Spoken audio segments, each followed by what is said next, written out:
Hi everyone, it's Desiree, and I am here with Spellbinders again. I can't get enough. And another one of their new collections that has recently been released. And this one's from the Cardmaker stamp collection.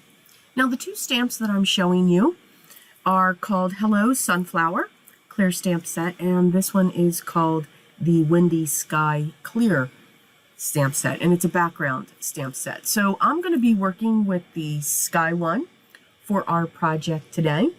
So I'm going to put that into my stamp positioning tool, and I'm going to stamp that with some Simon Says Intense ink. One of the things that I love about the Simon Says Intense Black, and this is going to sound weird, to me, it's not intense. It's not a crisp black ink, which I am totally okay with. If I'm looking for an image to have a crisp black line, I'm going to use my VersaFine Black or the Altenew Obsidian or the Gina K Obsidian. But when I'm adding color to a piece, whether it's watercolor or my colored pencils or watercolor pencils, I like, and if I want to use a black, if I'm not doing a no line, I love this black from Simon Says. To me, it's a dark gray. So it just gives me the hint of those lines, but they're not, wow, right in your face. You get that soft black, which is what I like. So for this, what I'm actually going to be using, I dug into my Derwent INKTense pencils. Now, these are,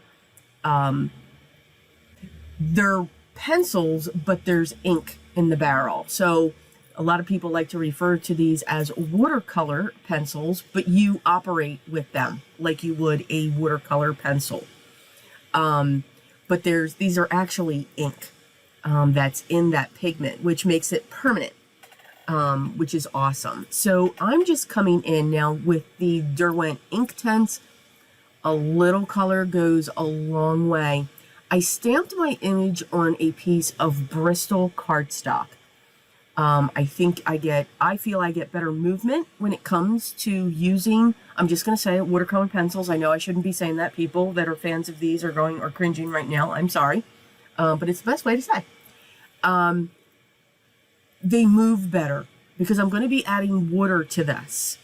And I'm only adding my color to the center of those circles right at the beginning, and then I'm just fanning it out over because I'm going to be able to move this color along. Now I didn't put my phone on vibrate, so I'm really hoping it doesn't go off. I'm just saying, just saying. Where do you see the vibrancy of these INKTense pencils?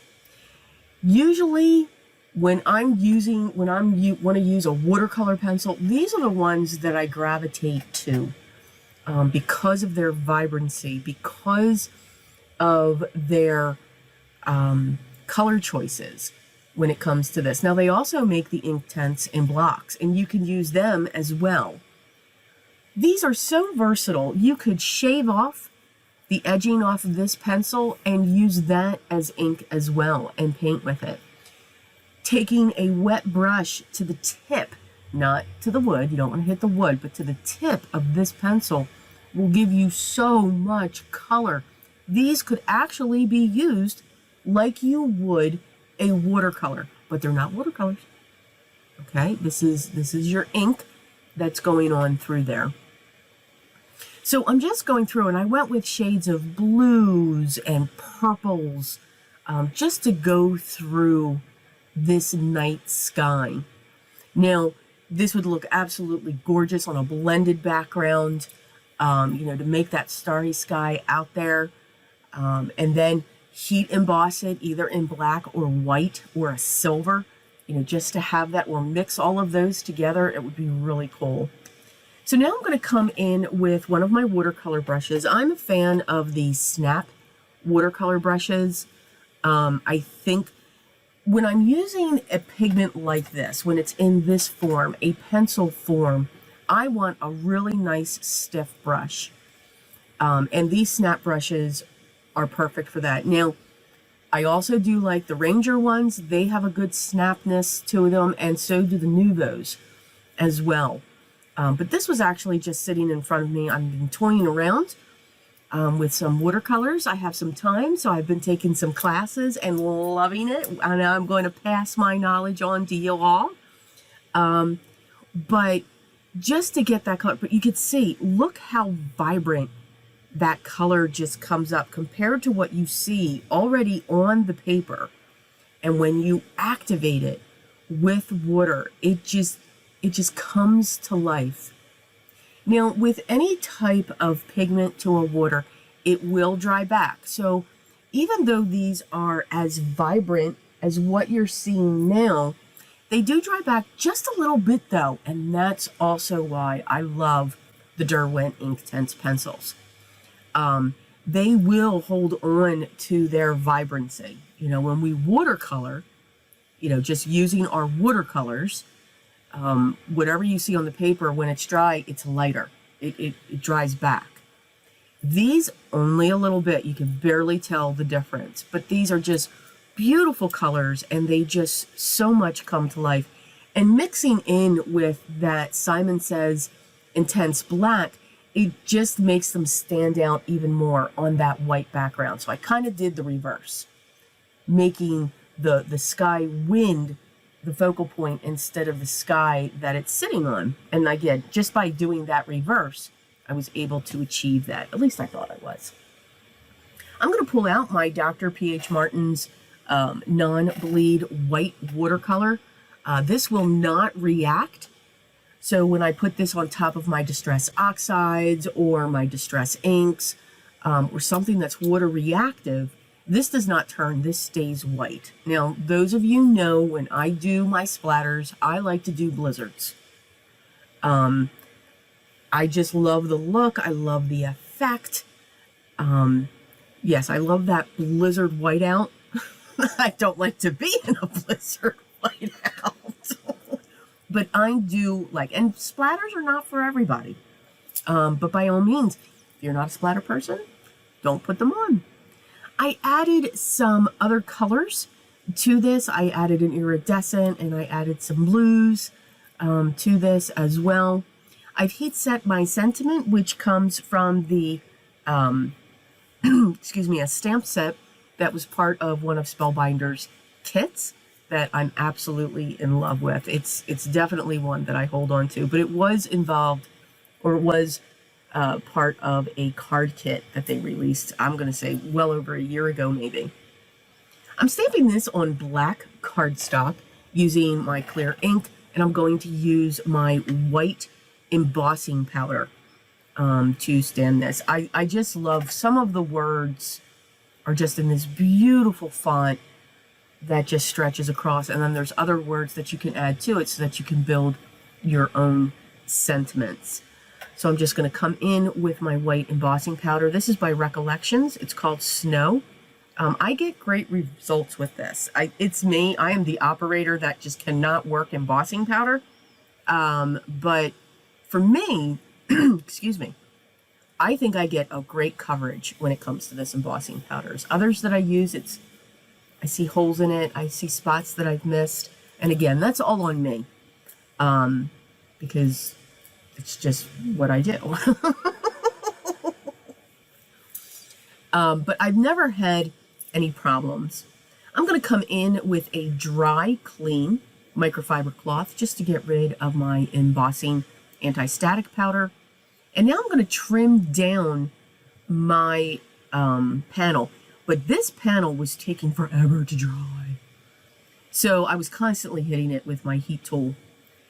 I've pulled out my deckled edge trimmer by Tim Holtz. I love this trimmer. Yes, I love that trimmer. I love it. You could also simply rip your pages. Just tear the edges. But I do like the torn edge look to a design a lot of times. I'm grabbing my craft knife and I'm looking for my metal ruler. I knew it was there. I'm kind of like rearranging things and I'm forgetting where I'm putting them. And instead of cutting out my sentiment, what I decided to do was just cut a slit in my panel. This panel's been cut to be 4 1/4 by 5 1/2. And I'm going to slide that panel in there so that it's coming up from that opening in there. And then I'm going to set some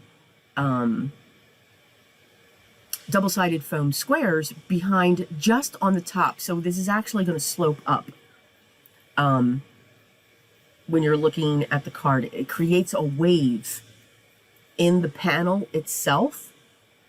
And actually, when it finally did dry, it really does give me a lot of waves. So it's kind of cool. So I wanted this to warp just to create that. So I'm adding my double-sided foam squares. I'm putting that into that opening, and then I'm just pushing down. And I've only put the double-sided foam squares along the top.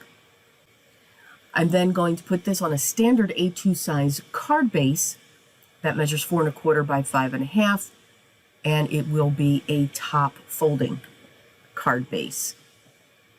I'm going to make sure that's even, and then I'm going to come in with some Pretty Pink Posh silver metallic gems. I just thought they would be perfect right in the center of each of those swirls. Again, just to accent it, and plus it just adds so much shine, so much glimmer when it comes to those colors. I'm going to use my wax pencil to pick those up. For me, it is the best thing that works.